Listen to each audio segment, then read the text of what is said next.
I turn to Andrew Cooper of Populous for a pollster's view of how likely it is that more independents will succeed. But first, Richard Taylor on how the new grouping, called Independent Network, will work. I think it's a bit of an overstatement to say I'm helping organise. I'm certainly there for advice if anybody wants it. I do not know how many definitely will stand. I know of a small number who have said they will. One is a GP in Northumberland who, by sheer chance, was one of my housemen once, who is standing in Hexham, and he is going in for it very seriously. I don't know of any others definitely, except we believe Esther Ranson is going in Luton. But those are the only ones I know of definitely. But we hear suggestions that could be up to around 24, 25 at least standing, particularly against those MPs who have trouble with their expenses. Certainly we've heard in some of the medical papers that there are 20, 25 doctors who are thinking of standing. Now, I cannot confirm or deny this. I've had quite a number of people making fairly idle inquiries with me, and I and my friends at home have produced a small sheet of do's and don'ts, because it's very important that you know how to tackle an election. And one of the first things is, if you can find as your agent somebody who has been involved in local politics, he or she will be a huge help to start off. But the Electoral Commission has a website with instructions, and again, that's the next thing that you have to do, to make sure you're aware of the rules of what you can do, and the absolute vital knowledge that you are allowed one free mailing to every house in the constituency. Andrew Cooper, if we did have a lot of MPs, if, say, there were 24, 25 independent MPs at the next election, how much would that affect the way Parliament operates, do you think? I think it depends slightly what the overall result is. Of course, it's possible, there's more and more speculation about perhaps a hung Parliament. In that situation, you could have a new Parliament in which independent MPs hold the balance of power, in which case they would obviously have a huge amount of influence.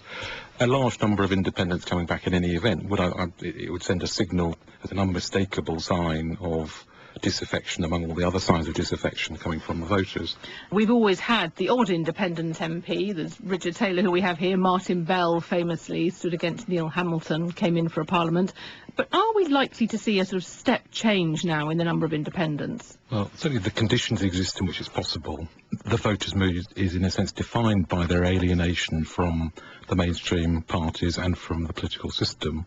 A lot of voters feeling very let down with all the parties. In June this year at the European elections, we extraordinarily saw 42% of those who voted for none of the main parties. 30 years ago, 1% of people did that, and more people are getting in the habit of voting for none of the main parties at local elections and things as well. So clearly there's more possibility, but I think it very much depends on who the individual is, and in a sense, cynical voters are likely to be as cynical about the motives for individuals standing as they are about the parties in some cases. I certainly think, for example, in the case of Esther Ranson, if she were to stand, I think most voters would be cynical about whether she was standing just trying to jump on a bandwagon of voter alienation, as opposed to being an authentic local person with a local issue who is genuinely an anti-political figure. Do you think, Richard Taylor, it's essential that an independent is local, that they have some local base? Do you think that's a really key part of it? I do, because if you have lived in the area for a number of years, you know a lot of people, you know what goes on, and you know the major issues. So, yeah, I think it's absolutely vital. Well, Martin Bell wasn't local, of course, was he? No, but there were unique circumstances about Martin. The person he got rid of was extremely unpopular, and Martin, as a very well-known personality, fitted in extremely well there. And I know he tried desperately to keep up with local issues and was well-known locally. And if he hadn't promised that he wouldn't stand a second time, I think he would have got in a second time. It's obviously easier in one sense, Andrew Cooper, for single-issue independence, because everyone knows what they stand for. For example, Richard here on health. But is there much scope for those who want to just be a more general independent, do you think? Or do you think they would come across problems with actually getting anything done in Westminster? Well, and in terms of putting forward their point of view in a campaign, if they're not a single issue candidate, then they're almost obligated to have a sort of an individual policy across the range of policy issues. And I think it's much harder to construct and maintain a campaign if they're having to do that. Can I come in? Because one of the things we advise anybody standing as an independent is they have to have a manifesto. And my own was 8 sides of a sheet of paper with just my views on all the important issues. Because if you expect somebody to vote for you, they've got to know what you think on a range of issues. So on our advice sheet, that is one of the things that they've got to have, their personal manifesto. You don't have to publish it, but it has to be on the website, and it has to be available as a hard copy to people who ask for one.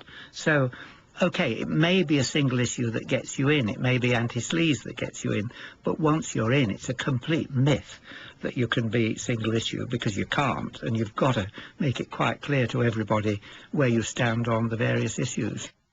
Richard Taylor and Andrew Cooper on the possible rise in independence.